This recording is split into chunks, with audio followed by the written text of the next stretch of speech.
Hey everyone, this podcast is for entertainment purposes only. Although I am a licensed clinician, I'm also just a person. I love to be able to be in my real life and speak from that point. And that's where this podcast is coming from. So enjoy. Searching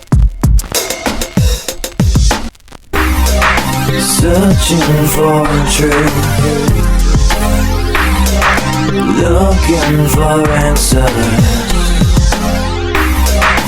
There must be a way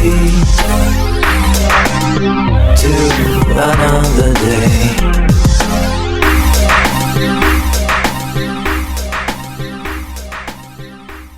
Hello everyone. My goodness, it's been a minute, I feel. So sorry for the break that we had, but sometimes it happens that way. Oh, I So see hi. how you just did a different intro there without saying your name. So then I'm like lost of like, do I say and Joe or just continue on? It's been a week that we haven't, so I forgot how to do that. Hi guys, it's Aaliyah. What's up? And Joe. So, man, let's just get right into it. I kind of want to start just quickly before we get into what we're going to talk about today, just with a recap on this Montessori School thing, because I kind of want to get into just a little bit about school and about things that, so basically we have a 2-year-old who's going to be 3. We have to get her into school. Okay. We've been looking at different schools. We've been looking at different schools this whole nine, right? Now, prior to this moment, actually, way back when, just so that there's just more kind of background on this, I am very into education. I am extremely into, schooling, the whole entire nine, going to college, blah, blah, blah, blah, blah. I'm into it, all right? However, when I started working and specializing with teens, that whole entire concept for me or that whole thought that I had changed. And then I wasn't really as, I think, into it as I was. I'm very into grad school, like the higher education, but I'm not really into the school system for public schools and just even for a bachelor's degree and, and all that stuff. And why not? Right. Well, I'm getting there. Okay. The reason why I'm not is because I have worked with so many teenagers at this point that, so not to say that school is creating all of these issues such as stress and suicidal thoughts and all of this stuff. But when you think about it, your kid, let's say, is in school from, 8 o'clock or 7:30 in the morning until 2, 3 o'clock. That's the whole. They're with them more than. It's the whole fucking day, right? Yeah. Okay. And then after that, then they go home and have to deal with whatever the hell they have to deal with when they go home, right? So again, not a creation, but a contributing factor, I believe, for sure. And so I'm getting so many teenagers and so many kids with such anxiety about just getting their fucking homework done because the 9th grade school counselor is pushing college. Why is that happening in 9th grade? Who the fuck cares about, you're a freshman. Why should that be even pushed on kids in the 9th grade? All these expectations of school. I don't think that it should be that way. Well, that particular one, I think there's kind of a justification for that. What's but there's so many other things. They're fucking in 9th grade. They don't need to know what the hell they're going to do. I think the sooner you understand what you enjoy and love doing, the better. So kind of part of that. I don't really think that though. I don't think that at all. I think that you can What if you discovered therapy when you were 10 years old? Maybe your mom was a therapist and you really were around it all the time. I discovered therapy when I was 14. And since 14, I wanted to be a therapist. Okay. And that's been true. However, though, that's my story and me. I don't believe, though, that everyone who, let's say, is, going to find success or find what they love to do has to develop that or have awareness of what that is at a young age in any way, shape, or form. No, and a lot don't, but I think it's probably because society doesn't encourage that. They just say, just go to high school, and then when you get to college, you figure it out. My thing is, I think society does actually, and I think they do too much encouraging of it, where it starts to put expectations and pressure on these kids when they're in school, and they're fucking in 9th grade. They're 14 years old. Well, at 14 years old, you should not be freaking bombarded with like all this expectation about what the hell it is that you want to do in life and what college you want to go to. Well, this is also part of it too. Like, no, like adults aren't like guiding them really, or like introducing new things. They're just saying, you know, you're in high school and you got to go to college. You got to pick which college you're going to go to because that's what you need to do. So that part I disagree with. That's a society. The part of like you have to do. Like when your kid is young and you just like throw them into different activities and different things that they enjoy, and you discover, like Michael Jordan figured out that he like loved basketball when he was like a little kid, and his father recognized this and pushed it, you know, and that's great. And I think everybody, that's the encouragement I'm talking about. But if you're just saying, kid, you got to figure out what you're going to do. No, kids can't figure out what that's not what I'm saying, you know? though. That's not what I'm saying. Well, I'm saying like that's what a lot of people are doing. More of like there's such pressure from parents and schools, and I think the pressure is too much. Right, and to a certain extent. I'm looking at balance of things, right? Like, okay, you're 14 years old, you're in high school. You just got into your freshman year. Do you know what you want to do? No, that's fine. Okay. Do you want to try some things out? Okay, cool. What do you want to try out, right? Yeah, what are you interested in? Right, and like I'll guide you from there, but this whole they don't do that. Like, it's like it's too much. And so now you got these kids that have tons of anxiety, tons of depression. I got 4 years to figure out where I'm going to go and what I'm going to do. Yeah. I mean, it's amazing. On top of that, then there's also obviously lots of other shit going down in school now, because now you got social media. So now it's like, oh, we videoed so-and-so up at so-and-so's party and da-da-da-da-da, or this and that, and everyone's talking shit or whatever have you because social media, or bullying or this or that. And now it's like, now I got teenagers who are attempting suicide, which happens unfortunately all the time, right? It's not like a thing that just started, but like these are the things that I'm hearing more since I started specializing with teens. Yeah. And I think because I've been hearing it more, it has turned me away from the, I guess, traditional societal way of schooling, or of just like kind of going through life on that. I don't know. I'm just not into it. And if you think about why there's these like social issues within public schools and stuff, it goes back to like when they were like in kindergarten or preschool or first grade or whatever, in the elementary schools, where those kids aren't being taught how to learn, how to socialize and interact with each other properly. Right. You know what I'm saying? And then they get to high school, they're just like fucking crazy fucking kids that just make fun of each other and they don't know how to act. Right? So that's where we get back to these Montessori schools, which are amazing. Opposite. I mean, So anyway, so we go to this Montessori school, and they have you like, well, they have us observe for like 15 to 20 minutes, and we have to sit and we can't like interact with the kids. And then our daughter just kind of goes and does her thing, right? And Montessori school is based on really just like independence and responsibility and, just them kind figuring of learning, out how they learn. Them figuring out how they learn without anyone like telling them this is how you're supposed to learn, which is what schools do a lot of, And so then, God forbid, you have a kid that doesn't learn that way, and now he's like failing, and now it's like he has the problem.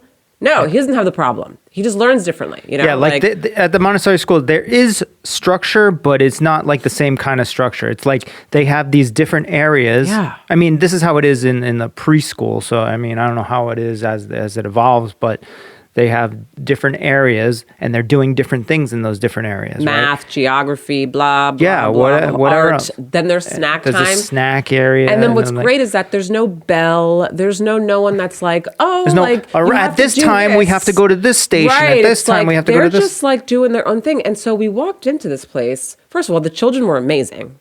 All right. They were all just. They're very interactive. Like they would look you in the eye. Very interactive. Hi, very and they were doing their own thing. Nobody was going like nuts or anything like that.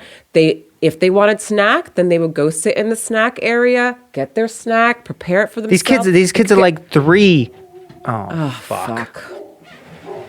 God damn it. Shit. Go, run, hurry up. Sorry, guys. This is like the damn dog and fucking Amazon. And we got a baby sleeping. This is like the story of our lives. So now we have to go up, yell at the dog, yell at Euro, put him back in his bed and keep our fingers crossed that he doesn't see someone or see a shadow at this point because he's getting older, and start barking at nothing, basically. So anyway, so they do their own thing. They're very independent, which is really great. And so what happens is the teachers, and there's 2 in there, they just kind of like stand back a little bit, but they're observing and taking notes.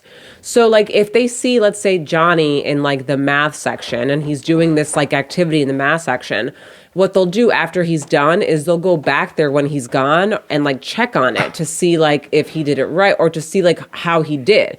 And then based on that, they'll take their notes to kind of show like, okay, well, Johnny needs a little more assistance in XYZ, right? And so then they kind of guide from there. But anyway, it's a pleasant experience. Our daughter loved it, and now that's where she's going come June. So now you just kept going. I don't even know what you're talking about now. What do I fucking sit here and just stare into? Well, yeah. No, I mean, with the audio, we can always edit it, but I mean, live, you know. No, I'm not going to sit there and I'm going to take some questions. I don't know. Anyways, the dog. It's your fault because it was an Amazon package for you. Oh. Luckily, we have a great sleeper. So yeah, she didn't even care. I don't even know why we bug out. She doesn't even care. It's our shit. It's clearly it's our stuff, and it's not Soul's. She doesn't care at all. Yeah. Okay. So anyways, it was a great experience, and so the week before we went to like a kind of like a nicer public regular daycare thing, and it was nice. Not it was impressed. in a nice area, but you could tell it was like all the kids were jammed in like one area because they were doing like reading at the same and then time. And then our daughter just like was just kind of not into it. She was just hanging out with us and didn't even go talk to any of the other kids. This place, as soon as we walked in, she was just like, "Can I go hang out with these kids?" And we were like, "Yeah, go ahead." And she just ran off. It was great. It was just really nice. It was just a different energy in there, a different vibe. The teachers are there, but they're not like like telling with what the kids doing or telling like them. if any of the kids get into like a disagreement or anything, they don't really do anything because they've already taught the kids to assert themselves. Like, hey, like they every day when they come in, I think there's like three things they talk about every day of like how to assert yourself or whatever. And if somebody's like messing with your crayons or whatever, then you just say, "Hey, can you please stop?" or whatever, and that's what they're instructed to do if that situation happens. Now, obviously, if the kids are like fighting or something, the teacher's going to come in. But they kind of are just there in case they need help grabbing something or getting something out or help working on whatever they're trying to figure out. Right. You know? Right. And the teachers aren't like, "All right, this is what we're doing and we're going to do 2 + 2 right now. And everybody in this class is going to learn 2 + 2 and how you figure that out." Like, it's just the activities are there and they can pick it up if they want. Yeah. Yeah. And if your kid is like more interested in one thing, math or geography or something than the other, they can stay in that section all day long if they want. Well, it's not all day, but I mean, they still encourage them to move around and stuff. But they can stay in there with no like time frame of how long they have to be in there for because that's their thing. And then if they see that they're lacking in another area, they'll kind of, go, "Hey, why don't you try this?" Right? So they also have yoga, which we thought was great. They also have Spanish, which we thought was great. And music and stuff. Music, right. And then they also have this whole concept of reality.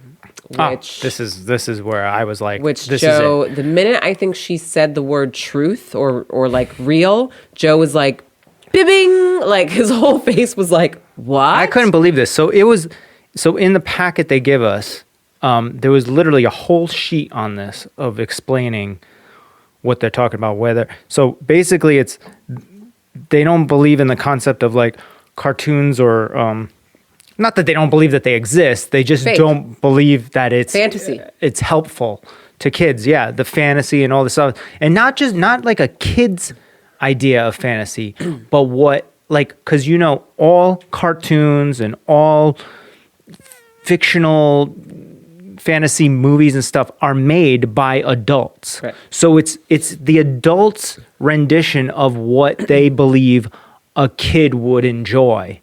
But that doesn't necessarily mean it's what kids are thinking about and imagining. Right. But it's injecting those ideas into kids. and then they believe like, oh, I guess this is how adults want us to like think or whatever, when that's not true. So it's this whole page that goes through the description. Then and they're just like, we don't allow even lunch boxes with like cartoon characters Nothing. on them in our school. No jackets, no freaking like Paw Patrol. no TVs, no nothing. cell phones, none of that stuff. So they're encouraging the kids to have their own imagination and think of their own things and like play, you know what I'm saying? And figure things out themselves instead of it being injected into them of how they're supposed to think, play and act and figure things out and imagine and stuff. Yeah. You know?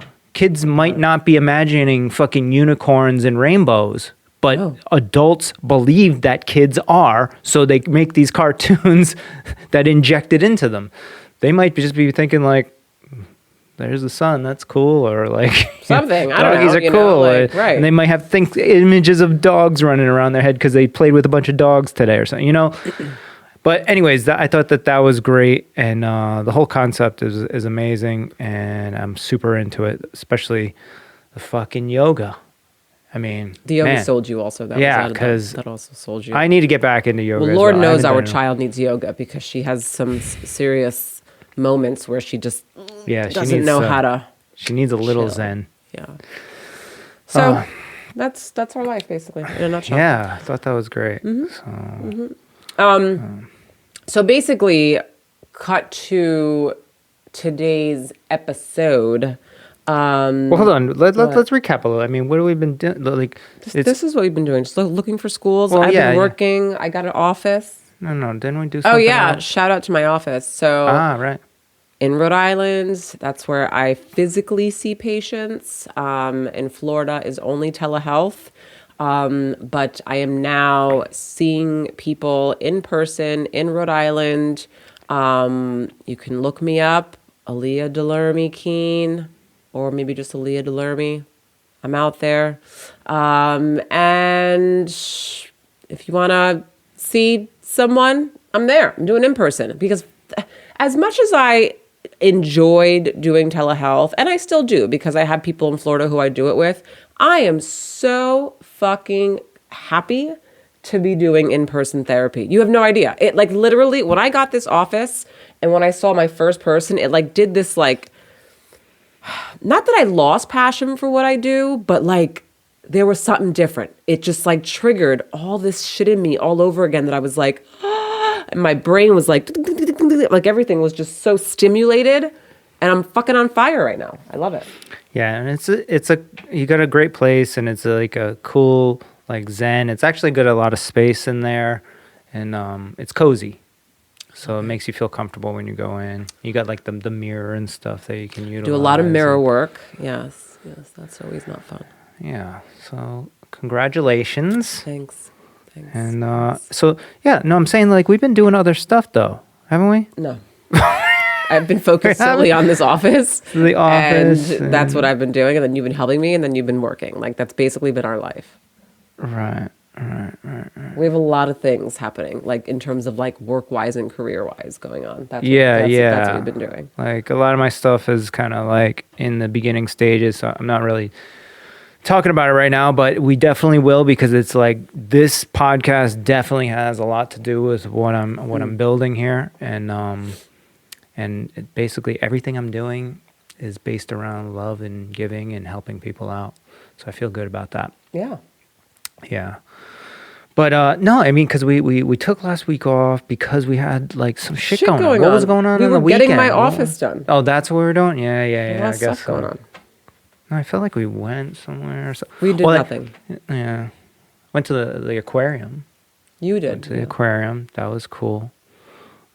This is not like exciting. Okay, all right. Well, that's good. I just thought that we missed something. Like we didn't miss anything. Something happened. Usually, it's like they had COVID. They had some sickness. They were like traveling or something. No, you know, nothing. No. We were just we're like daily busy. Yeah, shit. I think we're just really focused on a lot of stuff going on that we have besides being parents, you know, like just work wise. And I think that's kind of just where we're at right now. Yeah, it's a bit of a transition a little bit, but it's a good one and it's not a big deal. No.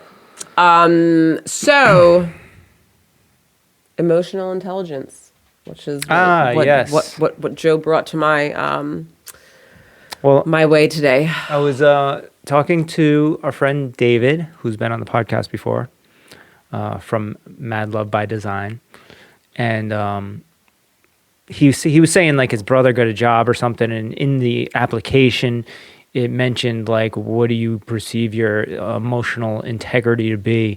And that's integrity. Why. Yeah. Sorry, What did you say? I speak a lot about emotional intelligence. Oh, right. And so that's what I mixed it up with. Sorry. Yeah, emotional integrity.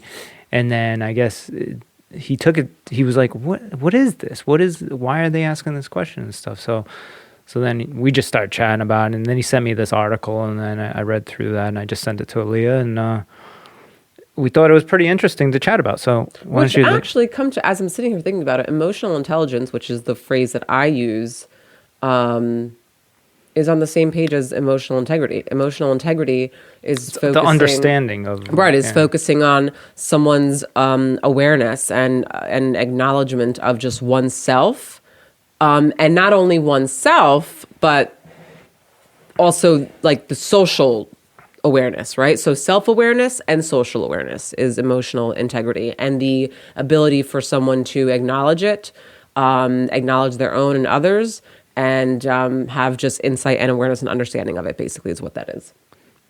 So when they were doing some research, I guess, in this article that you gave me, and the research was looking at how people who have a higher emotional integrity have a higher likelihood of being successful in their careers.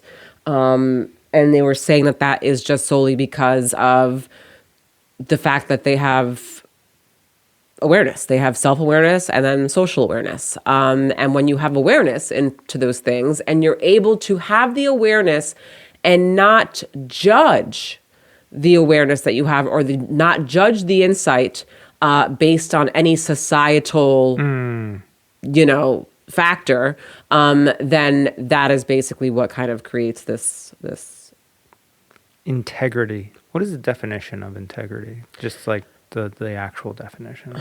Right. So it's like, yeah, because it's like, I know what things so mean in my mind. Yeah. But then I'm like, I don't know how to explain it. Right. Sometimes.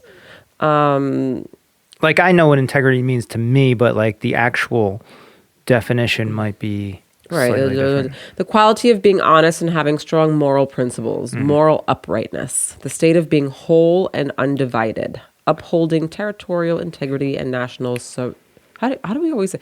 Is it sovereign? I never know how to pronounce this word. Sovereignty.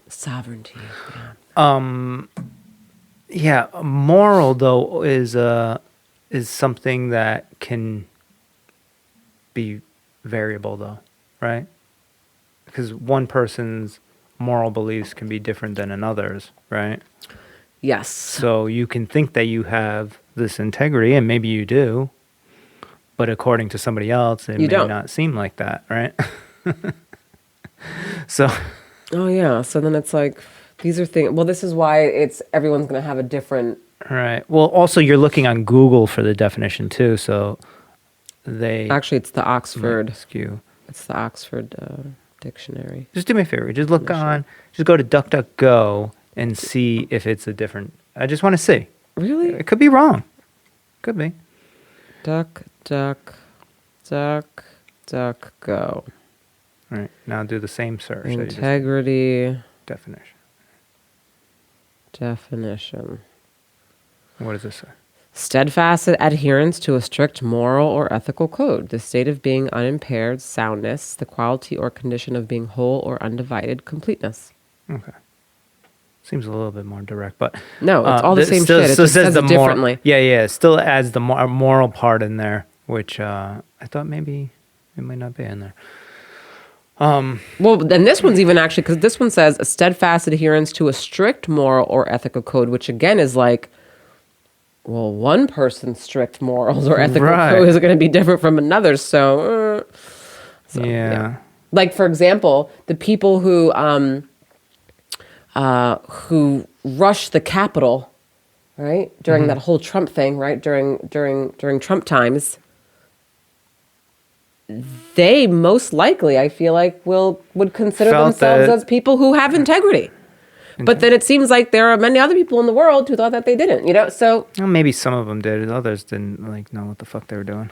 But some of them were probably like, we are doing this. I have integrity sometimes to protect my... whatever, Sometimes I think that the English language has too many words that like almost mean the same thing. It's like they could just have a plan to go in there. It's not that the words mean mean the same things. I think that in the English language, there's no definitive to things, and things can still be manipulated depending on like the what we're person doing now. Right. We're So there's ripping no, this word apart. Right.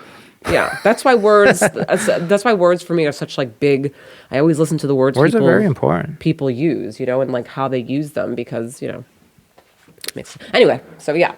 Yeah, I read this book. I think it was called Words Matter, and it basically describes all that stuff. So it's like interesting because on one side, I'm like some words don't matter. To one level, I can see how that could apply, but then on another level.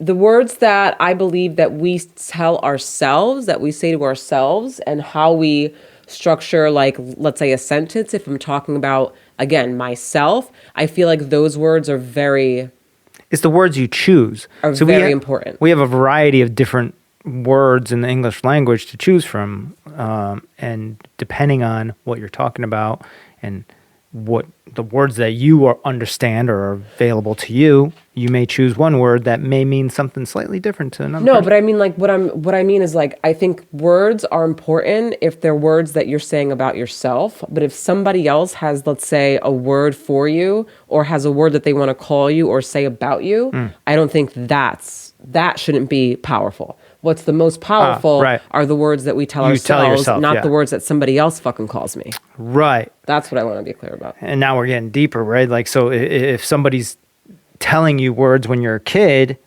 and then as you get older, you start telling yourself those things, right? Well, because even though maybe they're not true. Right. Right. And that's the power of words right there. And it's the power of a kid words, not, especially when we're children, because we don't have brain isn't our brain developed, is like so malleable, right? So it's like just receiving all this information, and then it's going, okay, I guess this is right, you know, like that's why it's so important now. Like every day with our daughter, like I'm constantly like I literally just told you earlier. I was like, I pour we drink seltzer water sometimes. She's drinking CBD. I'm drinking CBD. Infused right now. It's delicious. What's the name of the brand? It's strawberry mojito with no alcohol. Is it Alba? What's the name of it? A Bliss CBD infusions. They sell this here in Rhode Island in Warwick, and at a cafe called Silver Spoons.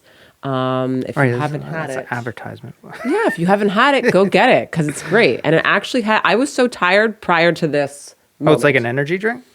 Well, CBD is going to affect you, I guess, differently. For me, it's doing that because I was like literally about to fucking pass out. I was so tired. Interesting. From last night's UFC fight. Oh, we'll get into that. What I was going to say was that to the point of I pour my seltzer water into a cup in the kitchen so she doesn't see, and I'm just drinking. It's a clear beverage. Because basically all we drink in this house is water, right? And our daughter drinks gallons of water a day, which is great. She doesn't drink milk or any sodas or juices or anything like that. And that's what we wanted. So I don't want her to have this thought of seeing cans, even though it's not soda or whatever, but if at this young age, this is how deep my psycho mind goes, but it could be a good thing in the long run, you know? No, it actually makes sense though. I mean, I can't tell you again how many conversations I've had and people remember things very vividly, right? Based on just oh yeah, I did remember my mom was always had a cigarette in her hand. Yeah, something like that. And that ends up being something. Yeah. I mean, for me, I remember my dad, they used to have parties at the house, and it was always whenever I associated my dad having a beer in his hand as a good time. And then when I was in my younger ages of like 20s or whatever, that's what I did. I drank a lot because I associated having fun with, and you don't think that this is like a thing. This is a subconscious thing. And it may sound as though it's like, oh, whatever. You're like, you just had friends that like drank or whatever. I was like, and well, when you go back and think about why you found those friends that do that, because it's feeling comfortable. You're seeing somebody that probably had a father that also drank and had fun, so we're continuing the tradition. And not only feeling comfortable. There's nothing wrong with that, but I'm just saying, it's a matter of what's normal for you. Because again, everybody has their different version of what normal means. This is why I don't like that word, right? So my norm is different from your norm. But again, if I grew up in a household where, let's say, my dad was downstairs drinking in the basement with his friends every single night or whatever after we went to bed, and I knew that, then for me, that is norm. That's what's happening all the time. That's all you know. That's all I know. So therefore, I'm like, oh, okay, so this is what people do, right? This is how you socialize. This is what you blah, blah, blah, blah. And then that can also be recycled, right? So what I'm trying to do is create a properly balanced foundation for Soul. Not to say that she can't go out when she gets older and party and have some drinks and whatever, but she'll have a different understanding of it than I did at the age of 21 or whatever. You know what I'm saying? I'm hoping. If what I'm doing is correct, I hope so. Because I didn't have an understanding. It was just subconscious. It was just a thought. It was a no-brainer. It was just like, we're going to go have fun. Let's go drink, you know? And as I got older, I realized like, that doesn't have to be like that. We can have fun without drinking. We can have lots of fun without drinking, you know? And sometimes it's even better. Dude, drinking was always a part of my, it was always in my family. There was never, even now, like when I go like, hang out with it's like there's never a moment where there's no alcohol. Yeah, it's very common. Time we were younger, and like drinks were big. I think actually around holidays, my family's so big, was like a very big just Hispanic family, but around holidays especially, I mean, like the kids, we'd be walking around, my aunts and uncles would just be like constantly just there with a drink in their hand. And like, you know, sometimes I'm sure that they would give us some, you know, sometimes we had that aunt or uncle, you know, or someone who was like, here you go, you know. Yeah, it's extremely common. So, I mean, there's nothing wrong with that either. Like, you know, that's like a holiday. It's not like the healthiest. But if it's like, you know what I mean? But if it's on a regular basis every day. But the point I'm trying to make is that it was normal. So it was my norm. So when I did family shit, that's how family shit went down. Do you know what I'm saying? Like that's how, and even it cycles even till today, you know? It's like, it's the same type of thing. Doing anything different at this point would be like foreign. You know what I'm saying? Like, but if you think about it, it took you and I up until, I mean, I was kind of doing it before I met you, but it was like in my 30s. And then just you're only the past few years where you've been able to just like cut drinking out and actually be okay with going out with people that are drinking and having a good time. And then you can still actually have a good time and you're okay. Right? Oh, that's within the past few years, right? Like 4 years. Yeah. So, but imagine if you were able, if someone or a family, your father, your parents or whatever, when you were younger, they didn't create those subconscious thoughts and you would have already had this understanding years ago. Yep. You would have, there's like so much of an advantage to life, I think, of like having these understandings about yourself and how the dynamics of your family works. So emotional integrity? Yes. Well, this is why this is exactly why I'm talking about all this. It is all connected. So, but yeah, you can't develop an emotional integrity if you have these injected things on you, whether it's cartoons and all this other stuff, media, that's part of it, or whether it's your parents or even friends as a young age. I mean, you know, Soul goes to the nanny, and then there's other kids there, and they're doing whatever they're doing, and like, you know, she's picking up things from them, whether good or bad. But I know that once she starts going to this Montessori school, I saw these kids, and they're all literally, I guess I call it self-regulating, but it's really they just are asserting their selves. They understand who they are, and they're saying, "Please don't touch my stuff. I'm working on something here," you know. And then if everybody in the classroom is like that, and they all understand respecting people's boundaries and stuff, like that is a huge advantage down the road when they become adults. Of course. Most kids don't respect boundaries. Right. I do want to be clear because we're acting as though this school, like, I mean, I had to step in actually with Soul because that one kid did not use his voice. Well, he did not say. But that's the whole purpose of it. And that's why the teacher didn't step in, because he needs to figure that out. Like, all right, Soul, let's get out of here. She's allowing him to sort it out and figure out. She's already probably described it. I mean, that was a kid she said that he had been there since he was like 2 or something. No, it's a different kid. It was a different kid? Get kids confused, yeah. Anyways, but that's the whole point. You kind of got a lot of parents don't want to like go through that torture or pain of watching kids figure out awkward moments or whatever, you know? Mm-hmm. But there's nothing wrong. It's okay. Let them figure it out. Right. Nobody's getting hurt. As long as they're not like punching each other or whatever. Yeah. You know? Yeah. I think with Soul, well, first of all, in that moment we were leaving, but secondly, Soul starts thinking shit is funny when it's not. Well, where does she get this from is what I'm saying. You know, I don't laugh when I'm like, I don't think anything's funny. No. I'm just saying like there's other kids in the neighborhood, the playground, or whoever she plays with, and they might be younger, so they might be doing, you know. But if it's just like in regular life, the people you surround yourself with are the people you become, right? So if she's always been like that. Even during COVID, before she was hanging out with it, she would hit me and laugh. I think that shit was cute and funny. I'm like, this is not funny. Like, that's a you and her thing, because she doesn't do that to me. Not funny at all, you know? Like, yeah. But yeah, you know, I mean, I get what you're saying. Yeah. Well, I mean, I could keep going. Go ahead, keep going. I mean, I don't know what you want to... I mean, I don't know. Ask me a question. Ask you a question. We've gone to the point. Funny every time, because before we get on here, you're like, "Oh right, let's do this. Let's talk about this," and you make me think that you're like, "Okay, like you got this. Oh, you're ready to go," and then you're like, "Okay, I'm done." Listen, and I'm like, "What?" Yeah, I've gone to the extent of what I wanted to talk about on here, and then it's up to you to push it and be devil's advocate or whatever, because that type of shit keeps me going. Oh, actually, okay. So like, well, the one time that so the thing that I was thinking about when I was reading this was I was going, okay, so I'm reading this, okay,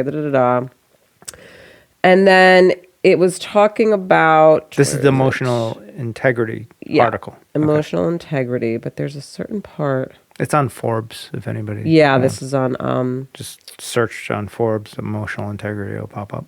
It's... Right. So the more aware you are of your own feelings, the higher the chances of you managing your emotions intelligently, which is then I get into the emotional intelligence piece that I was talking about as well. And if you are intelligent about managing your own emotions and those of others around you, chances are you will succeed more than someone that lives a reactive existence without such awareness and intelligence. Right. So basically someone who's emotionally reactive and impulsive versus someone who can actually sit back, process emotions, think it through, play the tape through, and then respond. Because there's a difference between reacting and responding. So the people who usually are responding are the people who are going to fall in line more of maybe emotional intelligence and who have some emotional integrity. Yeah.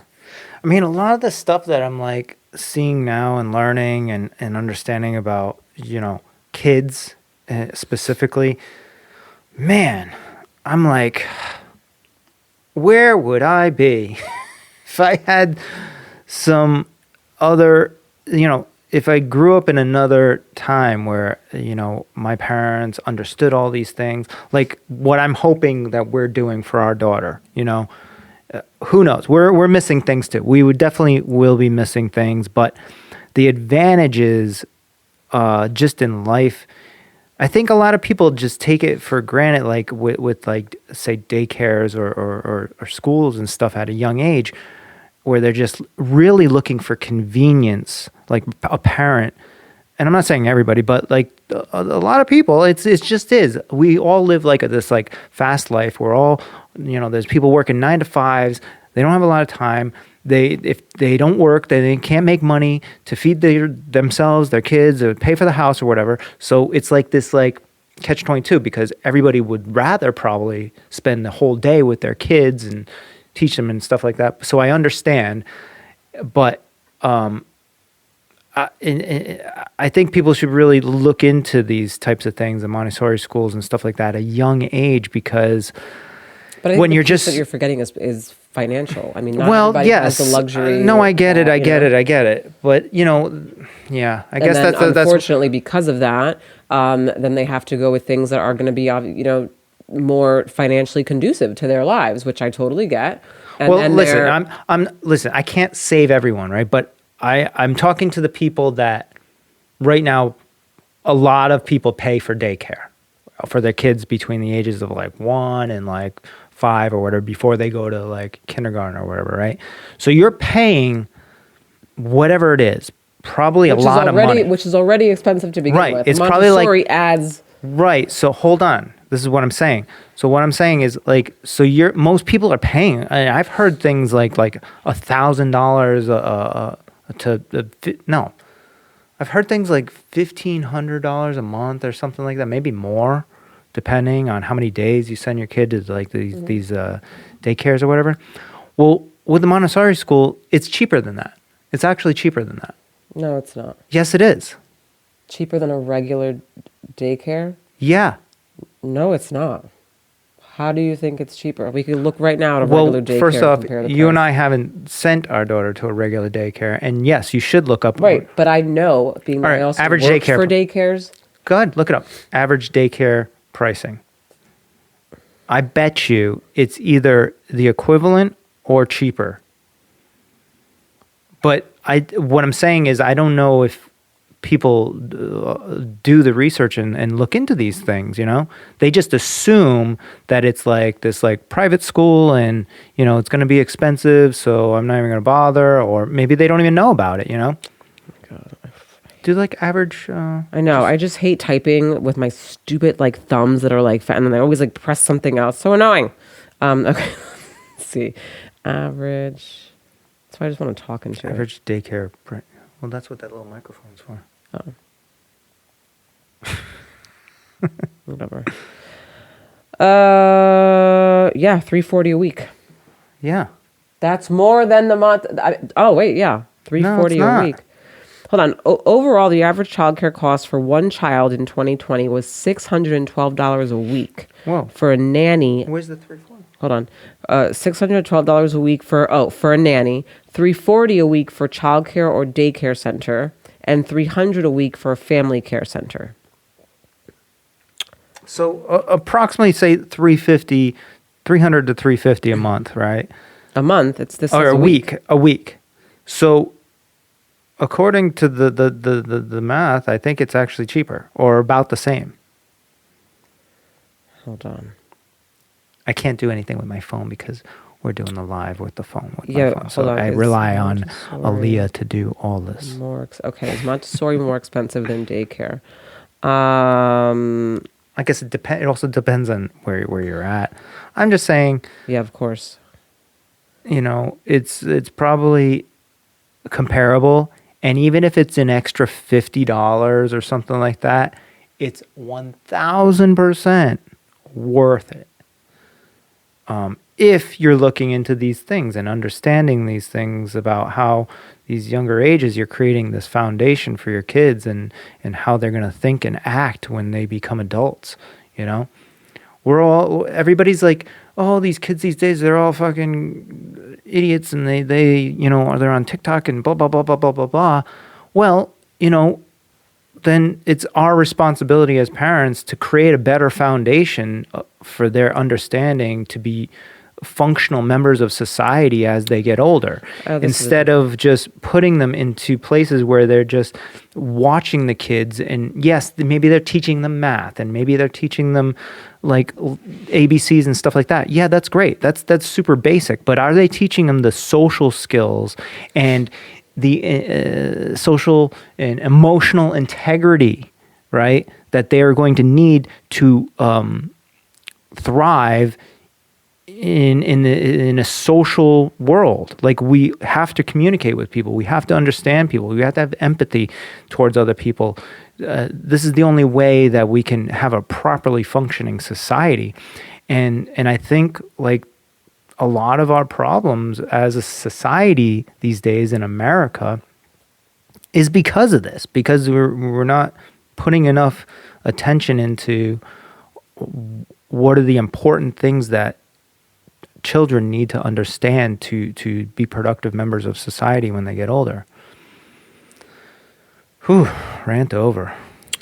Yeah, I mean, what are you doing over there? I was just reading the difference between Montessori versus daycare because they explain it really well. But I think that the one thing that stands out to me is the teacher training and ratio. So, which is also a big piece. So, unfortunately, many daycare centers have low wages and minimally trained staff, which results in a higher turnover rate. This lack of continuity obviously isn't ideal for younger children, right? Mm-hmm. Whereas Montessori, teachers are trained in the practice, which results in educators who believe in the philosophy of child-led learning. So they're probably going to be higher paid. So the turnover is not going to be as high. You're going to have consistency there, which is huge for kids. Mm-hmm. And also you're not going to have, like, in a daycare setting, I think they do more focusing on, like, this whole timeout thing or taking away the toy if you hit someone with it or whatever, whereas Montessori focuses on the whole child. Right. And so they wouldn't necessarily really put the kid in timeout, as they would really sit and talk and discuss and try and figure out what's going on. Why they're expressing themselves that way. Yeah. But again, going back to financially, and I do believe there is a difference between, like, all Montessori schools are not the same. And I want to say that because I know that in Florida, like, someone could literally just slap on Montessori name, but it's not really a Montessori school. Yeah, definitely go there and then you're check going it into out. this environment that's not really a Montessori school. It's basically a fucking daycare, but it's, you know, so you really have to, like, do your research when it comes to this stuff. I don't know how it is out here, like in Rhode Island and stuff like that, but I know in Florida, they love doing that shit. So right, but getting back to the pricing, I mean, you're looking at, and we got the chart. I don't have it in front of me, but we looked at it the other day, and I remember that it was probably somewhere around. It was about the same price. It ended up being like $900 a month. But I want to be clear. That's just for 3 full days. No. Because it shows the full week thing too, and it was only a little bit more expensive. So you're looking at like about $900. It's actually probably cheaper. I don't think so, Joe. $340 times 4 is what? Joe, someone can literally go take their kid to a daycare that's, like, you know, just a regular daycare that's, like, a lot cheaper because, again, financial stress or whatever, blah, blah, blah. And it's going to be a fucking shitload cheaper than sending your kid to that. Once again, this podcast, what I'm talking about right now, I am completely aware that not everybody can afford any daycare, for whether it's Montessori or whatever, right? I get it. There are some people that can't. Who I'm talking to right now are people that currently put their kid in daycare and pay for 5 days a week or 3 days a week or whatever. That daycare could be any daycare, and it could still be way cheaper than. We just looked at the averages. That's what you did. You found $340 was the average price per week. I don't know. Let's say $300. If it's $300, that's $1,200 a month. So it's more expensive, actually. You know what? Just because I have a need to be right. Oh my God. Why are you so, like, against this? I think you don't believe it. You're like, your mind is blown. Then this is exactly what I'm talking about. Most people don't think that this is the case, but it is. Hold on. The average cost of Montessori schools. Let's start with that then.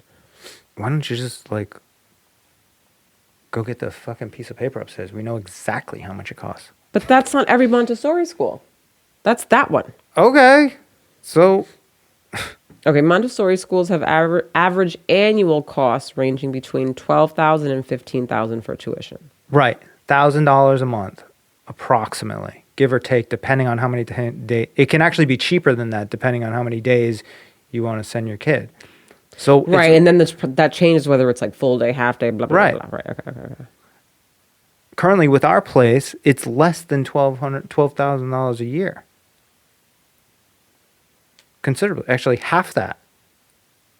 But they're not going for the full year though. Too, there's like summers off and stuff like that. But I don't know. Anyways, it's comparable. Can we agree on that?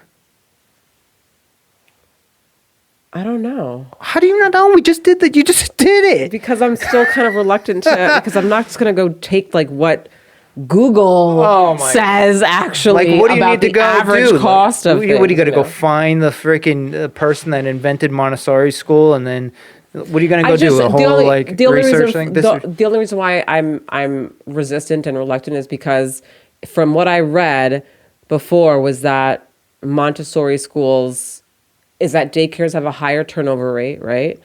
Because they have low wages for their teachers, right? And they probably also have limited then training and stuff like that if that's the case, because that would all make sense for also lower wages and all that shit. Versus Montessori that actually has teachers that are, it sounds like, trained, they have a master's degree, they have higher, and so that would involve more money is what I'm saying for the school to even actually pay them, their teachers, a higher wage and actually have all the things that they have for the kids there versus, let's say, a regular daycare setting. So because of that concept in itself, that's why I find it hard to believe that. Well, this is just speculation, what I'm about to say, but I would assume that most daycares are, like the teachers didn't invest in it and build it, right? They just, some investor, some bank, some company, like some corporation. It? Yeah. Well, it's the lady, I forgot her name. Oh, no, that's where I'm getting at. So I'm talking about regular daycares, right? Oh, right? So you see the daycare facility on the side of the road or whatever. Some group of people got together to build that place or fund it or start it, initiate it somehow. That doesn't necessarily mean it's the teachers that actually did that, right? So in this particular Montessori, I don't know how all Montessori schools are, but the one of the teachers is actually the owner. So that cuts out this like middleman. Aaliyah's not paying attention right now. She's like texting. So I'm talking to nobody right now. I'm talking to you guys. So just pay attention. So if you're the owner of the school and you're also the teacher, you're literally cutting out a middleman, right? So you get paid more as a teacher because any money that anybody gives in there, you own the freaking business, right? Right. So that's not the case with most daycares. Most daycares, they pay the daycare teachers, whatever, $15 an hour or $20 an hour or whatever to be there. And they're just like, it's just another job. I can go to CVS and make $15 an hour or whatever. So it's a whole different dynamic. And I'm sure not all Montessori schools are like that. And maybe the Montessori schools that are kind of scammy or whatever are the ones where it's a company that put it together, that built it out, and then they hire teachers, and then they can take a piece of it, and that's why the teachers don't get paid enough. So maybe what we need is a whole society of people, maybe some rich people could donate money to teachers to start building their own fucking places or something like this. Listen, this is I'm going on this like crazy rant, but I mean, if all like local communities kind of like got together and maybe I mean, I guess public school is like that, but public school has so much bureaucracy within it. There's like the school, the principal, and then the fucking whatever what's the guy above the principal? It's like the guy above the principal. Yeah. There's a guy the superintendent. Superintendent. Yeah. So you got all these like people and all this bureaucracy of like how it all works and shit. Maybe just the teachers should own the fucking schools. That way they'll make plenty of fucking money. And maybe the taxpayers should just pay to build cool schools. Maybe teachers should come up with like really cool, different, dynamic curriculums that are maybe alternative to the normal school system, and then communities get together and help fund that because their kids are going in that place. This is how it used to be. This is how it used to be back in the day before we had public school system that was run by the government. There was communities and they said, well, all our kids are going to this, we have to create a place for them to learn. So who isn't going to donate as much money as possible to their kids' actual education? Like if a lot of these, donations and whatever to like schools and helping better schools or whatever, you don't know where the fuck that shit goes. There's a nonprofit organization, there's somebody in there that started it, and they got to take a piece of it, the company's got to take a piece of it, blah, blah, blah. By the time it actually gets to anywhere where it can actually make a difference, it's like nothing, So I think local community efforts to develop and design schools such as Montessori type of schools is the best way to go. Small places. Who says there can't be 20 different little schools in a 5-mile radius? Who says that?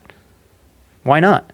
Why can't there be a school on every block, every community, every little place, every 500 people that have kids in an area, they all pool their money together to these are seem like crazy ideas, but they're really not. It's pretty logical.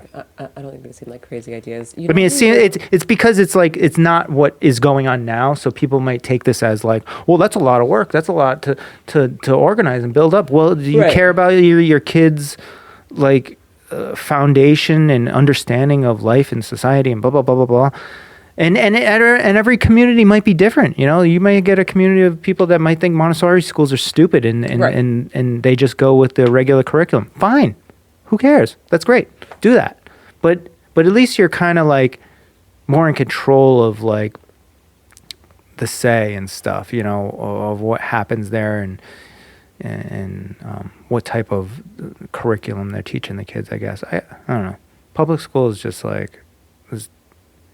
there's too many kids and people there, and not enough teachers, and then the teachers are out of touch because they don't actually own the school. It's all these other people that are involved, and the principals get paid like $200,000 and the superintendent, $500,000, all this other shit. For what? What the fuck do those motherfuckers do?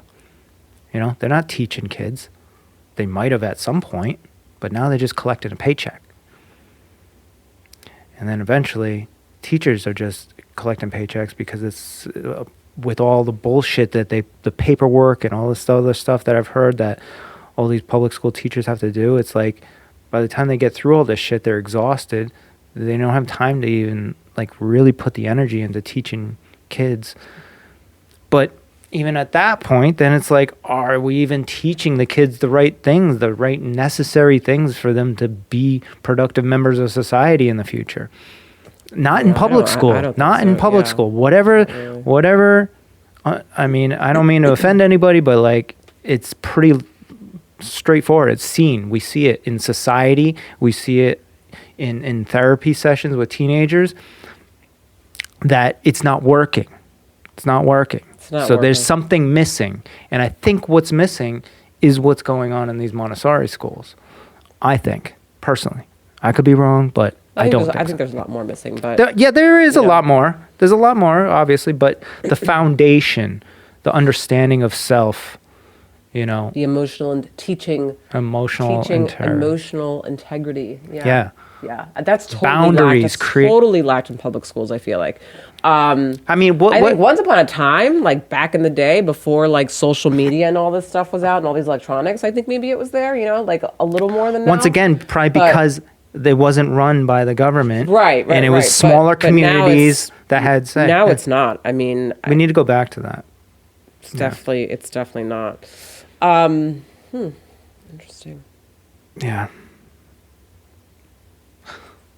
Here we go. I could keep a few minutes. Good rant you went on.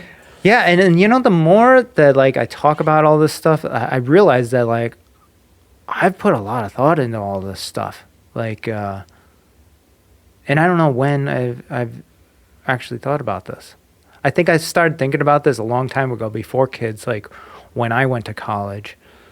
And I think because I think I talked about this in the last podcast. I went in college. I had this course that taught you how to learn. Right? Yeah. And I think I swear from like that moment on, I was like, this whole school system is fucking bullshit.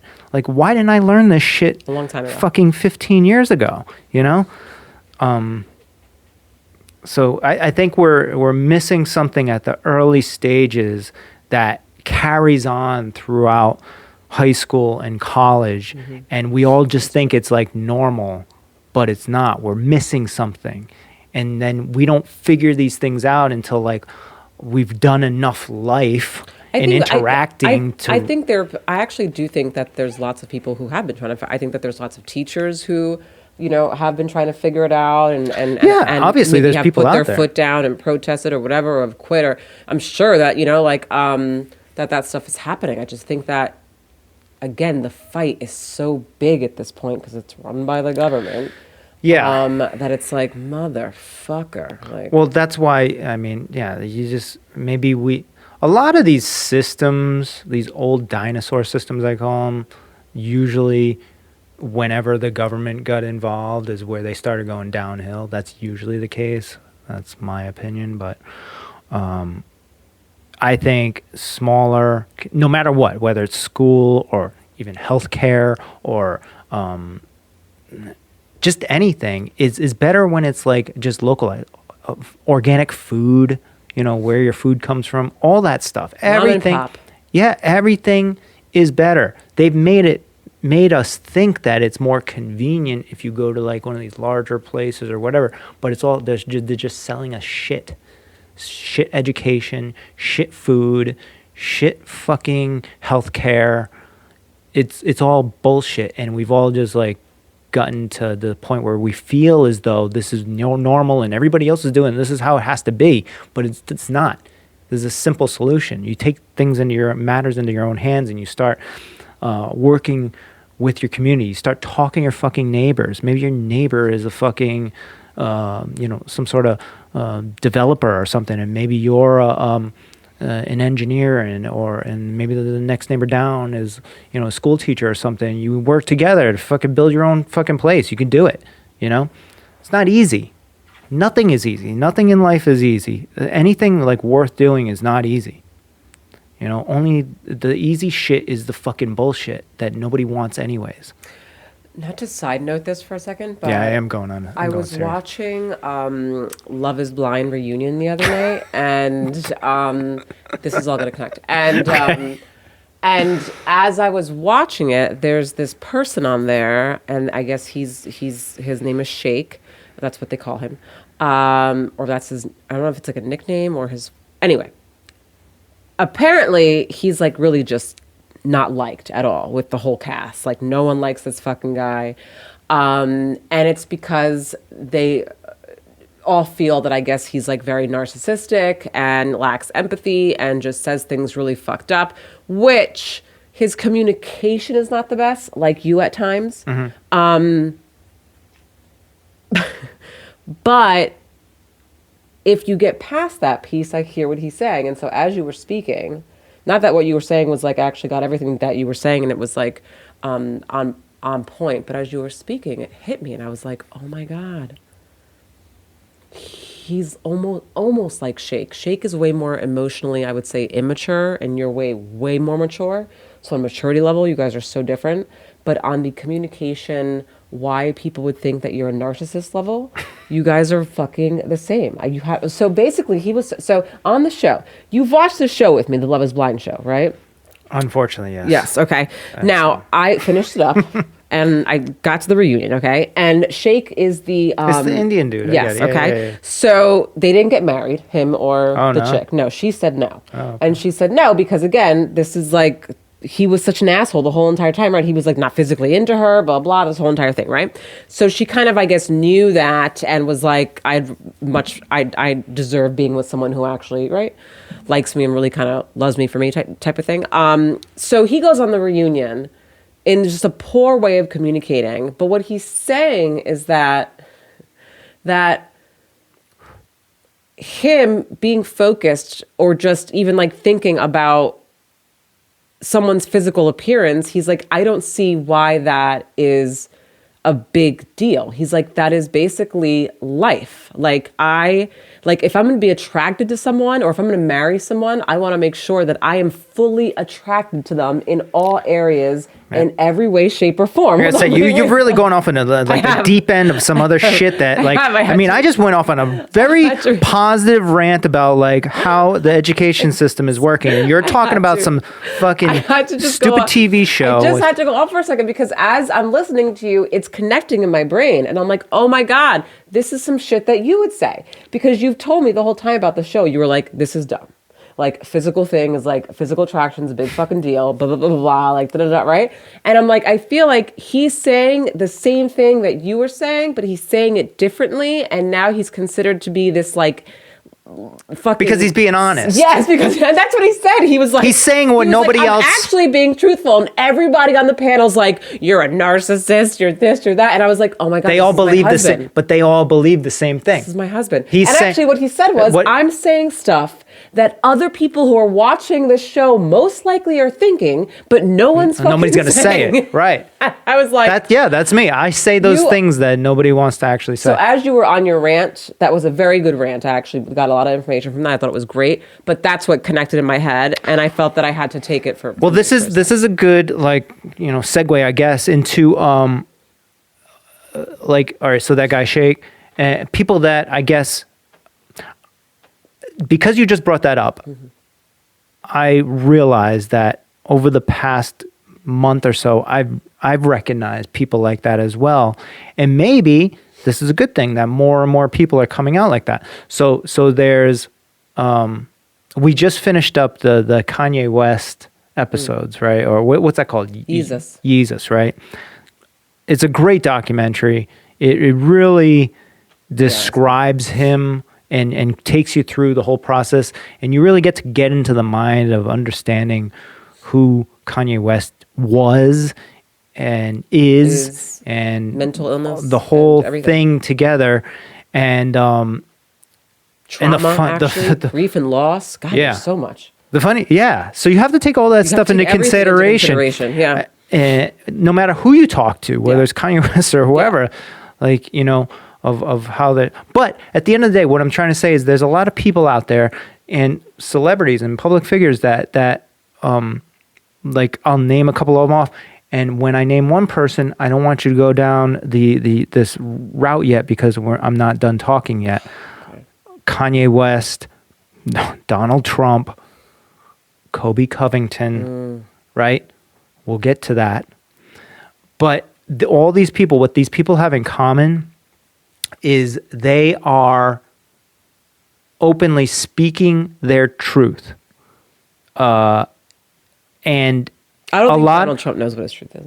Well, I'm sorry. I think there's some different. I think listen, there's a little. A lot. They're speaking their truth, openly. Their truth. No, I know, but I don't even think on a clinical level. I'm not even sure he really actually believes his I don't know. Truth. I don't know. I have no idea. But because there's a lot of layers to him and manipulation stuff. Yeah. But what is perceived is most of these people are speaking their truth, and a lot of and because they're cutting through the emotional shit and just saying what everybody's thinking, but everybody tiptoes around shit because they don't want society to judge them for saying it in a certain way or whatever, then everything that their truth gets dismissed, because they're not saying it properly. They're not using the right words. Right. Well, imagine if we could all just cut through that. Don't we want to? Aren't we all we need to do something? Everybody's always we need to do something. The government is this, fucking this is that. Why isn't this way? Blah, blah, blah. Well, because we're all so fucking caught up in the emotional details of the fucking bullshit that nobody's seeing the light at the end of the tunnel, the real truth of what needs to be done. We execute XYZ, and then we get it. If we tiptoe around, we're going to be in that fucking box forever. You know what I'm saying? I get it.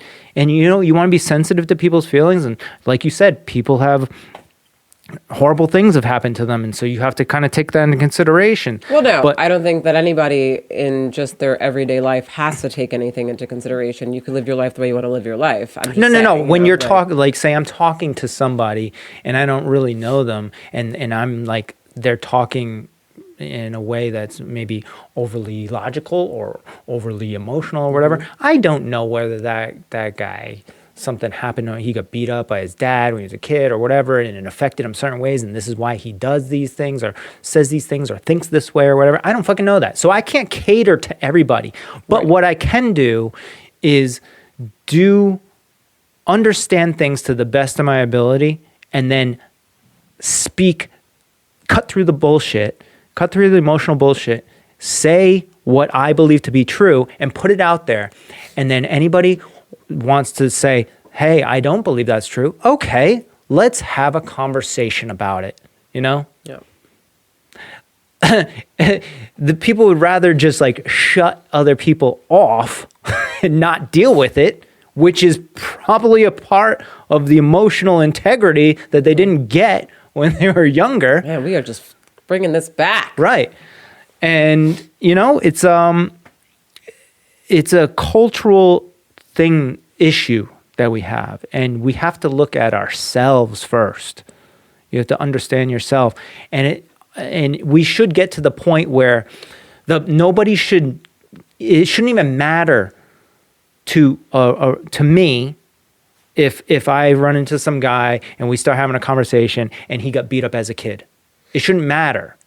Because that person should be able to understand what I'm saying right to him right there, logically, truthfully, honestly, cut through the emotional, understand themselves. If they understand themselves... Why should he be... But listen, if that person understood himself and he went to therapy or did whatever he needed to do, and he realized that because he got beat up as a kid, he's aggressive towards other people, and this is how he comes off, and blah, blah, blah, blah, blah. If he understood himself, then me not, if me not catering to his emotional issues wouldn't matter. Right. But does that make sense? Again, that was kind of deep. It's assuming that someone actually has the ability to be in an environment or to go in environments where they can actually have assistance to gain that awareness. Right. So as a culture, we need to create this assistance for people. Oh, wait a minute. So by assistance then, okay, so because I could have sworn you've been telling me to jack up my prices. And I've been telling you that I don't want to jack my prices up because there are people who need services that due to XYZ reasons are not able to get them. We can't talk about this on air, but this is another layer. But I'm tying it into it though, because that's what you just You're not the only therapist on earth. Are you? No, I know I'm not. There's other... But I have a certain way of thinking. I have ethics. There's therapists that just came out of college that can do pro bono shit for that are green, that just came out of school, that don't know it.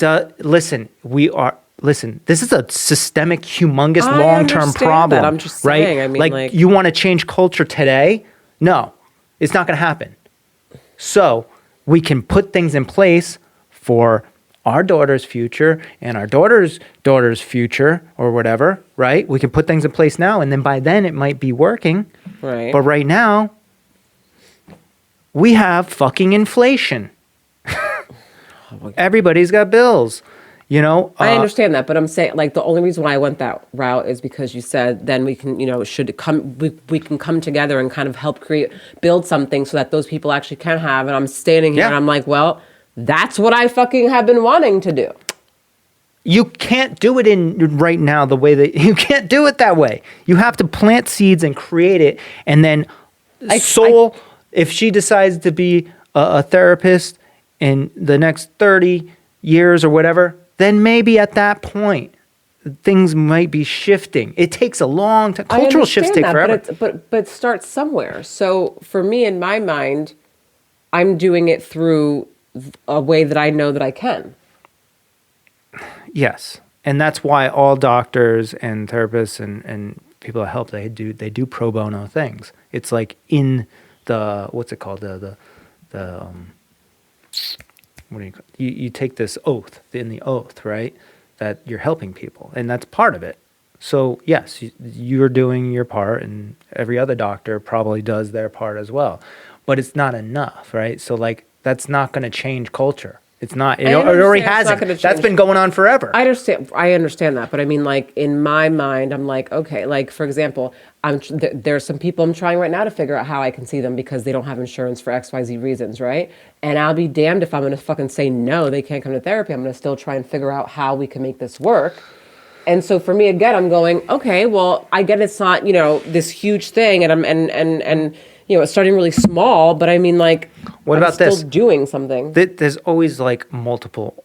It's not always just about money or whatever. It's finding the right people. So why don't you go out and find some younger therapists, maybe 2 or 3 of them that you approve and you think that they're on the right course of understanding. Maybe they're not the most detailed or best, but they don't have the most experience, but they can do some work for cheaper, and you can refer them over to. You know what I'm saying? Like, there's different ways to do everything, but I don't think that that's the solution either. Well, maybe it is.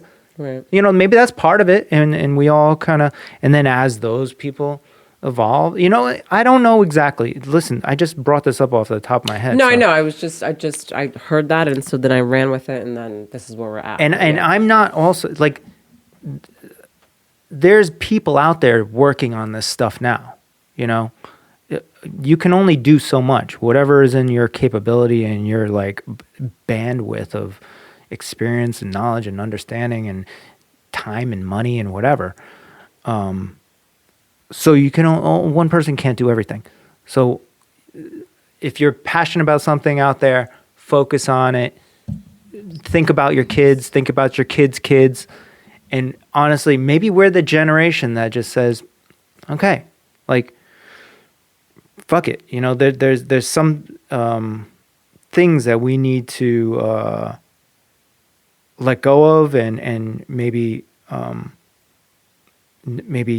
just do for free or whatever it is, so we can better the future. I think a lot of people don't really think about the future, really think about their kids' future. I mean, I guess everybody thinks about their kids' future, like they're like, oh, we want a better future, but is anybody actually doing anything about it, like on a daily basis? Like, or if you really care about your kid's future, then you would care about your kid having emotional integrity and being able to understand empathy and like being able to figure out how they learn. But then there's certain pieces. There's a lot of details. And I can't go on because I know I have to go. But I mean, like, there's a piece of that though with you where it's like, if you really care about your kids, then you should, care about their da-da-da-da. And I hear what you're saying. Once again, this is this exact point of cutting through the emotional bullshit. No, I hear what you're saying. But not everybody can. Well, okay.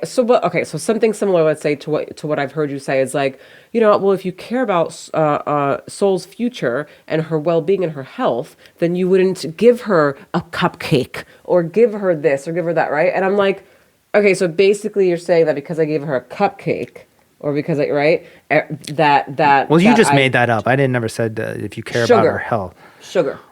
And I'm not talking about once in a while. I'm talking about on a regular basis. If you don't read everything that this kid's eating and understand what the actual sugar intake that this child is getting every single day, you're not caring about their health. So I don't care about my kid because I don't do that all the time? Care about her health to the point of actually... care about her health. To the point of actually doing something about it. You care about it. You just hope for the best. So your level of care for our kid is higher than mine based on that. Listen, now you're bringing it back to... we're talking logic. Cut out the emotion in here. I am but like, no. Do you read some things? And do you think that... I am saying that I don't. But what I'm saying is based on your definition and based on what you're saying, that would therefore then mean that you care about the well-being and health of our daughter more than me. Listen, and I'm not trying to say that I care more or anything like that, but that's basically what you're saying. I'm not saying that. You can take it however you want. I'm actually speaking. That's exactly I'm what speaking you said. logic. So if it doesn't matter who the fuck it is, me, you, fucking Right, anybody. right. I'm just saying you and I for the sake if you're saying I care about my child's health in the future, and you don't understand the ingredients and understand what is going into your kid's physical body that is going to affect their health in the future, if you don't understand it and care about it, you call it whatever the fuck you want. So then I don't care. You said it, not me. No, Joe, I did not say it. You fucking said it earlier. I just described what I was talking about, and you said that. I didn't say it. You actually said it earlier. I'm just actually like paraphrasing what it is that you said. So I heard you say this. Like, that's basically what you said. I don't. Let's not tiptoe around things like you were talking about, right? No, I'm straight shooter. I don't know how you think. All I'm saying is there are things you that do know how I think. You're married to me. I don't read the back of fucking boxes every single time we go grocery shopping. Right. Maybe this podcast so is hopefully making an impact on you now. I mean, we have these discussions all the time, and it's just whoosh, right. It goes right in this ear and out the other one, right? So you're the one that brought this up, and now everybody fucking knows now. So I brought it up because that's what you said, and so I'm going, okay, well then that would therefore then mean XYZ. Sure. Okay. I don't think that you, but here's the other thing. I don't think that you don't care about her health. I think that you don't understand how to care about her health. Oh, that's better. You like that one? That's actually better. If you went with that from the beginning, then I wouldn't have had anything to say. Well, this is my problem. But My communication. The way you the words I use. The way that makes perfect sense. So I had to actually think about that because this is a great. That's great what you just said. That's exactly what it is. Yeah, this is a great example of what we've been talking about, right? That's exactly what it is. How you just. I just say, hey, XYZ equals fucking B, right? Yeah. And you're like, so you're saying XYZ equals B? What? Oh, no, that's how I said it. And that is all true. And you can emotionally take that however the fuck you want to take it. But you know that emotionally taking it for anything. Well, you or anybody else. Paraphrasing your words, which is based on what you said, but because you're a shitty communicator sometimes with your words, right? It comes out a certain way. Well, this is my whole point. What you just said right there clicked, made total sense. And if you led with that, we wouldn't have had this whole fucking conversation. But that makes total sense to me. Well, yeah, this is my problem, and I'm assuming Kanye West is also a problem. is we don't have the time to like just. I guess with you, I should, and that's why I did that, right? You, close family members, but anybody else outside of that, I'm saying X, Y, Z equals whatever. The end. And you could take it however you want to take it, right? I can't, there's so many people with so many things going on in their own lives. No one person can understand all the details about everything about a person that you just run into and start talking about politics or whatever. Nobody. But what does it mean to, fuck, man, I have to go. I have to get my nails done, you guys. I got shit to do. Damn, this is a good one, right? But because my last thing would be to tie it back into, because what it means to be emotionally, have emotional integrity, they were talking about is having self-awareness and social awareness. Social awareness. I want to... Yeah, okay? No, that's... Then, I get it. Okay. Now, if you're... That's the tough part. Right? Because it doesn't matter. Social awareness is then being aware of. Yeah, you can like I'm aware that people will take some of the things that I say in a different direction. I know that. The way I justify that is like I have not the brain bandwidth to be able to understand everybody in depth as much as I understand you, to be able to communicate to you properly. I can't do that with everybody. So that's a never-ending battle that we will never be won. Yeah. So if you understand that, which is social integrity, right? Social emotional integrity, And there you go. I understand it. I just explained it. But that doesn't mean I'm going to talk to fucking the guy down the street the right way that he's going to understand every fucking detail. Yeah. And this is why we attack fucking celebrities and politicians or whoever that aren't saying things the right way. You got to fuck that shit. Who cares how they're saying it? Look at yourself, understand why you're taking it in this emotional way, and get to the end. Get to the truth. Why are they saying and then we have to wrap up, but what you just said is really lingering with me. I don't believe you understand how to care for your daughter's health.